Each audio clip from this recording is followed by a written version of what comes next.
on le distingue à peine, perdu parmi les gratte-ciel en béton. Mais c'est l'un des joyaux de Beyrouth, le musée Sursock, enfin remis à neuf après la terrible explosion du port, le 4 août 2020.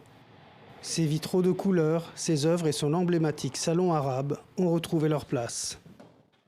La veille de l'ouverture, Karina El Elou, la directrice, supervise les derniers préparatifs.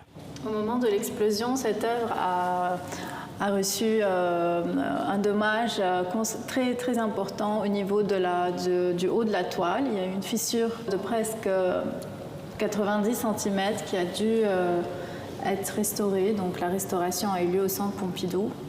On ne voit plus les traces. Et ça, c'est aussi un processus pour nous de guérison. Plus de 2 millions d'euros auront été nécessaires pour sauver ce bâtiment unique de style ottoman et vénitien. Une cinquantaine d'œuvres détruites ont ainsi pu revoir le jour, un soulagement pour la directrice et son équipe.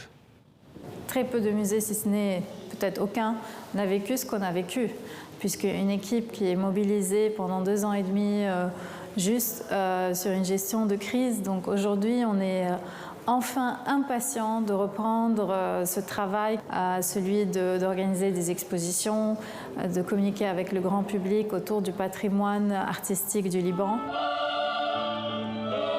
Le 26 mai, le musée rouvrait en grande pompe et renouait avec son public. Des Libanais englués dans une crise économique sans fin et pour qui la réouverture de ce lieu ravagé représente une vraie renaissance.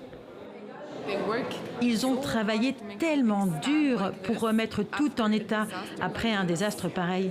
C'est très inspirant. C'est la preuve qu'il y a des gens qui veulent aider le Liban, qui ont fait tout cet effort pour que le Liban tout entier redevienne une œuvre d'art. Pour autant, la survie du musée n'est pas assurée.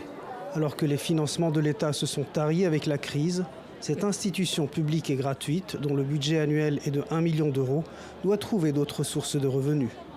Bien sûr, on se tourne de nouveau vers des partenaires et on fait des appels de fonds.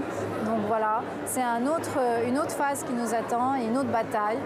Et comme on a gagné cette première bataille contre l'explosion, on espère gagner la prochaine contre la crise économique.